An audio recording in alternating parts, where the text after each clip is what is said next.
그리고 지금 좀 속보 하나 들어가지고 좀 말씀 좀 드리겠습니다. 좀 전에 지금 9시 지금 10분인데요. 9시 10분인데 9시부터 지금 국민의힘 의총이 시작됐습니다. 네. 원래 10시 의총이었는데 1시간 당겨서 9시 시작됐거든요. 거기서 왜 의총을 하게 된지 이유가 알려졌는데 우리 오늘 하루 아침부터 9시부터 우리 그 당원들 대상으로 네. 여론조사 했던 거 기억나시죠? ARS 여론조사 했습니다. 그때 그 질문이 세 가지였습니다. 전화를 걸어가지고 국민의힘 당원이냐 묻고요. 두 번째 질문은 그 국민의힘 김문수 후보, 무소속 한덕수 후보 단일에 대한 의견이 뭐냐 해서 필요하다면 1번, 필요하지 않다면 2번이 있고요. 세 번째 질문은 단일화 시기를 그러면 후보 등록 전으로 하냐, 후보 등록 후로 하느냐. 여기에 대한 질문을 했었습니다. 그 결과가 나왔는데요. 단일화에 찬성하는지 그리고 후보 등록 전이나 등록 후 어떤 시점이 좋으냐 했는데 단일화 찬성 그리고 후보 등록 이전에 해야 된다는 이 두 가지 항목에 대해서 모두가 80%가 넘는 결과가 나왔습니다. 단일화 해야 된다. 80% 응답자의 80%가 찬성했고요. 그리고 네. 후보 등록 이전에 해야 된다. 이것도 응답자의 80%가 압도적인 이제 응답을 했다고 합니다. 즉 이렇게 되면요. 압도적인 단일화에 대한 지지가 당원들에 의해서 당의 주인은 누구죠? 당원들에 의해서 확인이 된 거기 때문에 네. 아마도 다음 단계로 넘어가는 그런 논의가 이루어지지 않을까라고 좀 생각을 좀 해봅니다. 그러니까 그 우리 마루님이 당연히 단일화 찬성이 압도적이지 맞습니다. 그렇죠. 압도적입니다. 그런데 중요한 네네. 거는 시기죠. 시기. 이번에 나온 이제 시기가 결국 이제 등록 이전에 해야 된다는 게 지금 압도적인 거잖아요. 그렇죠, 맞습니다. 그렇습니다. 가장 중요한 이제 시기에 대해서 당원분들도 거의 80% 그랬나요? 그 80%, 예, 80%고요. 80%가 등록 이전에 즉 10일 이전에 단일화를 해야 된다 이렇게 한 것이 이번 여론조사에 굉장히 좀 의미 있는 것이죠. 그렇죠. 그거 가지고 지금 의총에서 얘기하고 있는데 이 결과를 지금 김문수 후보가 방금 받았대요. 그래서 김문수 후보도 지금 입장을 냈습니다. 뭐라고 하는지 말씀드릴게요. 단일화 논의에 불씨를 이어가기 위해 한덕수 후보께 내일 추가 회동을 제안합니다라고 했습니다. 반갑습니다. 다행입니다. 반갑습니다. 예. 다행입니다. 아유, 다행입니다. 이게 좀 밝혀졌으면 좋겠어요. 오늘 1시간 15분 정도 회동을 하면서 입장이 뭐냐면 한덕수 후보자께서는 나가셨고 김문수 후보자께서는 내가 단일화 방안을 얘기했지만 한덕수 후보자는 당에게 일임하겠다라는 말만 반복했다라는 것인데 그러면 김문수 후보자께서 본인께서 말한 단일화 방안이 무엇인지 좀 말을 해주셔야죠. 그래야지 우리가 뭐 준비를 하던가 뭐 하지 않겠습니까? 그래서 아까 그 단일화 두 번째 식사할 때 카튼을 내린 이유가 있다니까. 네. 처음에는 블라인드가 올라가 있었습니다. 네. 근데 본격적인 대화가 시작할 때가 블라인드 내려가지고 네. 밖에서 입술을 읽지 못하도록 그렇게 창문을 막았었지요. 아니 그러니까 단일화하는 어떤 과거의 사례 그러니까 뭐 그 2002년도 노무현 전 대통령과 정몽준 당시 후보 간에도 보면 굉장히 삿바 싸움이 많았습니다. 그때 당시 네. 삿바 싸움은 사실 이제 구체적으로 대상을 어떻게 할 것이냐 그리고 이제 타이틀 그러니까 후보 타이틀을 어떻게 할 것이냐 이런 어떤 형식적인 어떤 문제인데 사실은 지금의 단일화의 가장 큰 이슈는 시기입니다. 모든 어떤 대상이라든지 형식이라든지 이런 거는 한덕수 후보가 당에 다 맡기겠다 모두 따르겠다 이렇게 있기 때문에 사실은 이제 시기 말고는 사실 크게 쟁점되는 게 이제 없었거든요. 그런데 지금 이제 김문수 후보 측에서는 사실은 이제 단일화를 서두르지 않고 11일 이후에 해도 된다. 그래서 이제 지금 찌라시 도는 것은 뭐 한 20일 정도 하자 뭐 이런 식으로 그래서 한덕수 후보가 먼저 무소속으로 등록을 하고 뭐 하자 뭐 이런 식으로 이야기가 떠돌아다녔습니다. 그런데 여기에 대해서 지금 현재 당원들이 11일 이전에 등록 이전에 해야 된다 이런 어떤 대다수의 어떤 의견을 피력했고 아마 거기에 대해서 우리 김문수 후보도 네. 반응을 해서 다시 한번 만나자 네. 이렇게 한덕수 후보한테 제안을 하지 않았나 생각합니다. 저는 좀 전에 이제 방송에도 이야기했습니다만은 김문수 후보의 단일화에 대한 진실성을 절대적으로 신뢰를 합니다. 김문수 후보가 뭐라 그랬습니까? 한덕수든 김덕수든 관계없다. 단일화하는데 전혀 걸림돌이 없다고 경선 내내 그것을 강조했고 그런 어떤 김문수 후보의 진실성을 대부분의 어떤 지지자들과 당원들이 믿었기 때문에 김문수 후보가 저는 최종 결선에 진출했다고 봅니다. 네. 그런데 지금 많은 당원들이 걱정을 사실은 이제 이 시기 문제 때문에 이야기를 하고 있고 특히 한덕수 후보는 오늘 4시 반에 무소속 후보로는 등록하지 않겠다. 후보 등록 이전에 단일을 하지 못하면은 후보 등록하지 않겠다고 이제 배수의 지금 진을 치고 있는 상태입니다. 그나마 좀 전에 말씀하신 이제 내일 만남을 김문수 후보가 제안을 했기 때문에 네네. 내일 어떻게 보면 좀 최종 결판 그리고 사실상 지금 시간도 보면 내일밖에 없는 것 같아요. 그렇죠. 내일 네. 하루 딱 하루입니다. 네. 내일 아마 오전에 만날 거예요. 오전에 만나야지 방안을 이제 결정을 하고 오후부터 해가지고 그 방안이 정해진 대로 실행할 겁니다. 아마 그 네. 방안이라는 것이 아마 여론조사 가능성이 있겠죠. 그러면 8일부터 9일까지 여론조사 한다고 가정하면요. 그러면 10일 날 결과 나오면서 11일 이전에 후보 등록하는 것이 일정상으로는 가능할 것 같습니다. 물론 이제 내일 단일화 협의를 해서 어떤 결과가 나올지는 확실하게 예측할 수 없습니다만 이런 흐름으로 크게 가지 않을까라고 예측을 그러니까 해봅니다. 내일 이제 그 만남을 8일 날 하고 8일에 한번 오후나 아니면 또 9일 그 한번 TV 토론을 한번 가지고 그 다음에 이제 사실 여론조사는 네. 반드시 이틀 할 필요 없어요. 그렇죠. 하루에 할 수 하루만 있습니다. 하루만 예, 해도 됩니다. 맞습니다. 한 10일이나 한번 여론조사를 돌리고 11일 날 전당대회 하고 등록을 할 수도 있습니다. 그렇기 때문에 시간은 사실상 내일이 마지막이다. 그렇죠. 지금 완충지대가 결국 필요한데 지금 김문수 후보 측은 당 지도부를 못 믿겠다라는 것이고 한덕수 후보 측은 당 지도부에게 일임하겠다. 그러니까 결국 이 일을 할 사람이 없는 거예요. 그래서 의견을 드린 것이 나경원 의원이 그 전권을 갖고 가는 게 어떠한가. 이건 우리 네. 강대기 변호사의 아이디어인데 참 좋으신 네, 아이디어네. 네. 그러니까 나경원 의원이 한덕수 후보에게는 사무실을 줬고요. 그리고 김문수 후보자에게는 어제 의총에서 눈물로 호소를 했습니다. 당 선출된 사람은 이렇게 막 내쳐서는 안 된다. 그러니까 이 접점이 나경원 의원이 가교 역할을 할 수 있기 때문에 나경원 의원한테 당 외곽에서 지도부도 일절 관여하지 말고 나경원 의원실도 있잖아요. 의원실 뭐 의원 보좌진들도 있고 해서 혹은 당에 있는 TF 몇 명 붙여가지고 좀 밤새 준비를 해서 TV 토론에 짧게 하던가 유튜브 토론회든 토론회 짧게 하던가 혹은 다른 방식으로 진행하던가 해서 5월 그 내일이 8일이면 5월 9일 하루 돌리고 5월 10일 날 오전에 결정을 해서 손 들고 만세하기. 그렇죠. 뭐 이 그리고 정도로 11일 날 충분히 등록하고. 네. 그렇죠. 혹은 아니면 5월 9일 오전에 토론하고 5월 9일 오후부터 여론을 돌리면 되죠. 돌리던가 돌리면 되죠. 예. 그렇게 하루 5월 9일에 충분히 진행한 다음에 할 수가 있습니다. 네. 예. 나경원 의원께 지금 이 방송을 보고 계시는 수많은 분들은 이 의견을 전달을 좀 해주시기 그 바랍니다. 나경원 의원이 처음부터 큰 그림을 그린 게 아닌가 싶은 생각이 들어요. 네. 자기 사무실을 한덕수 후보에게 양보를 했었고요. 네. 그리고 본인은 김덕수 캠프에 가서 지지선을 하고 처음부터 가교 역할을 하려고 계획했었다. 이렇게 네. 보실 수 예, 있고요.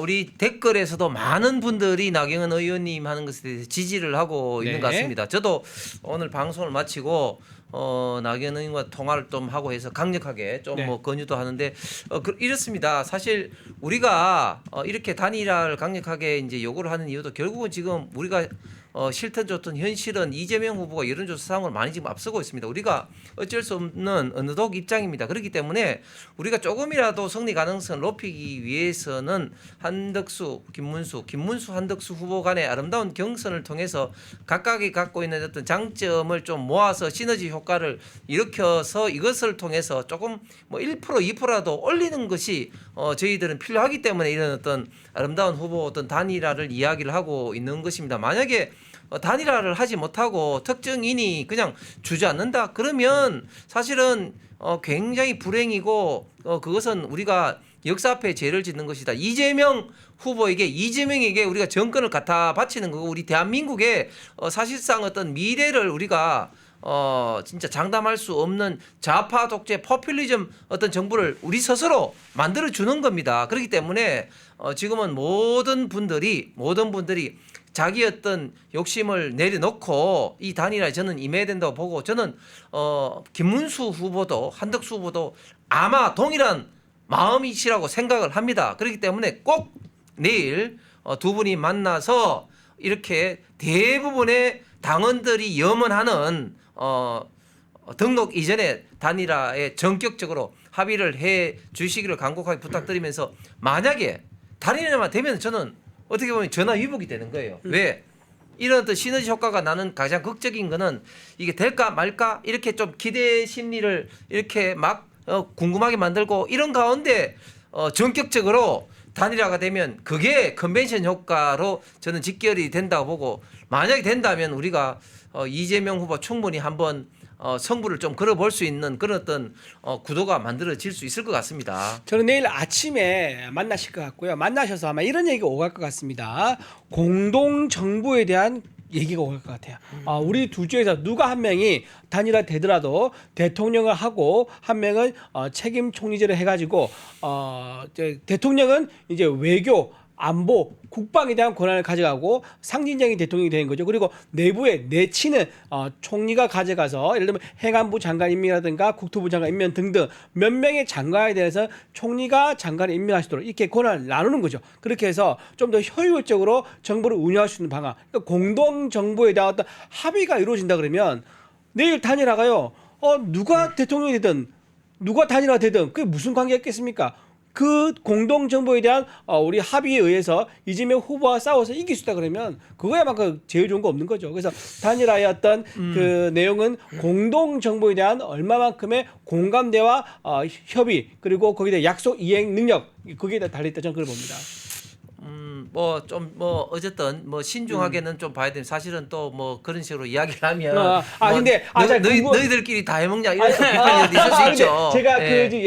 이 어느 이제 네티즌 분들이 물어보는 게 이제 책임 총재 그게 내각제 아니에요 그러는데요. 천만에 맞습니다. 전혀 그건 다른 대통령제 겁니다. 하에서 완전 다릅니다. 책임 총리제가 계속 이야기 나왔고 네. 그다음에 지금 자꾸 댓글에 어떤 분이 김어준이가 한덕수 내각제 그런 김어준 말을 믿습니까? 김어준 음모예요, 음모. 네. 교란전입니다. 교란전. 네.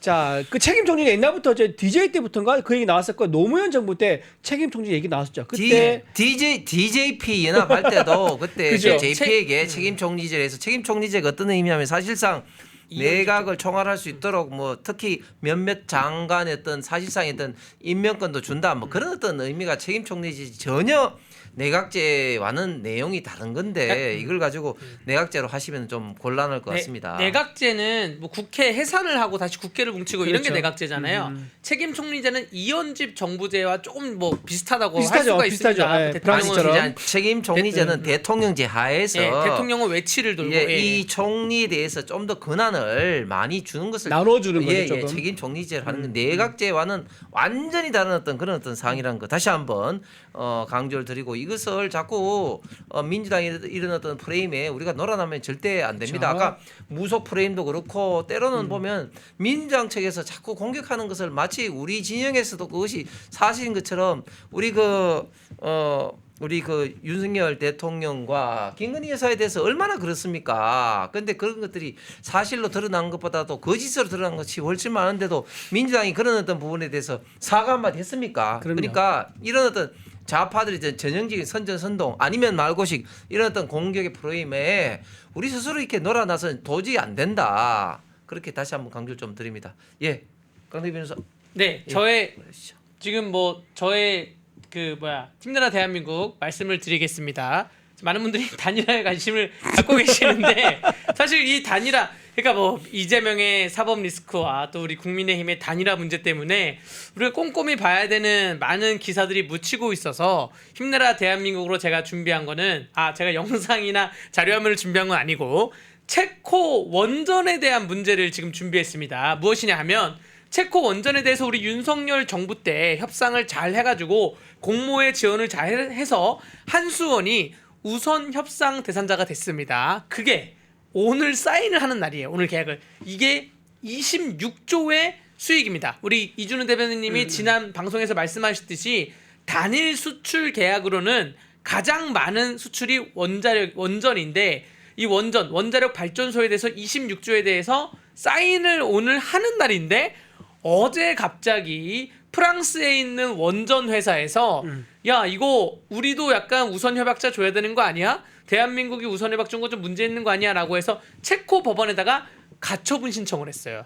그래서 체코 법원이 그 가처분을 일단은 들어줬습니다. 지금 어제 그래서 우리 산자부 장관 안덕근인가요? 안덕근 장관. 안덕근 산자부 장관이 부랴부랴 체코에 날아갔고 사태를 파악한 결과 대한민국이 이 원전에 대해서 26조를 다시 수주를 하고 공사를 진행하는 데에는 큰 문제가 없을 것 같지만 다만 뭐냐면 지금 프랑스 회사가 딴지를 걸어가지고 좀 시간은 좀 걸릴 것 같다. 가처분을 풀기 위해서 본안 소송까지 가게 되면 그 본안 소송을 풀려면 시간은 좀 걸릴 것 같다. 그래서 지금 체코 정부도 우리 편, 체코에 있는 체코 전력회사도 우리 편인데 체코 법원이 프랑스에 대해서 가처분은 지금 인정해줘서 잠깐 소강 상태라는 거고요. 그럼 프랑스는 왜 그랬냐?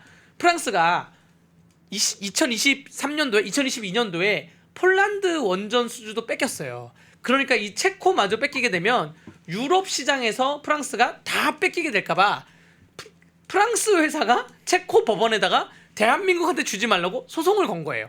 그게 좀 기다렸다는 것이고요. 어쨌든 이러한 과정에서 뭐 대한민국의 원자력 발전 기술력이 전 세계에 지금 주목을 받고 있고 지금 뭐 소송까지 국제 소송까지 갈 정도로 주목을 받고 있다는 점이 하나인데 이걸 또 문재인 정부가 만약에 이걸 죽여놓지만 않았으면 그렇죠. 그러면 지금은 더 일찍 더 일찍 했을 것이고 소송까지 아예 덤비지도 못하죠. 네네. 야, 대한민국은 그냥 전 세계 원자력은 대한민국이니까 덤비지도 못한다. 근데 지금 약간 다른 나라에서 까불까불 거리는 게 그런 게 너무나 좀 안타깝습니다. 그래도 우리 힘내라 대한민국 원전 기술은 훌륭하다라고 말씀드릴 수 있습니다. 예, 제가 얼마 전에 이 시간 때도 한번 다뤘습니다만 이번 체코 원전 26조 입건은 2009년이죠. 이명박 정부 때 UA 원전 수출 이후에 처음 있는 일인데 그동안 예를 들면 뭐 문재인 정부 때는 아무리 노력해도 안 되는데 윤석열 정부 들어와서 아주 이룩한 어떤 쾌거입니다. 그동안 문재인 정부 때 탈원전을 위해서 사실상 원전 생태계가 빈사 상태에 빠지고 마비되다시피 했는데 이제 윤석열 대통령이 들어와서 이제 다시 살리고 그러면서 이제 이번 체코 수출도 이제 그동안 가능하게 됐죠. 그동안 체코 수출이 좀 이렇게 계속 딜레이됐던 거는 미국의 웨스팅하우스가 결국 이제 계속해서 특허 문제라든지 이런 것 때문에 문제가 있었는데 그것을 이제 산업부 한수원과 이제 마무리를 되면서 이제 바로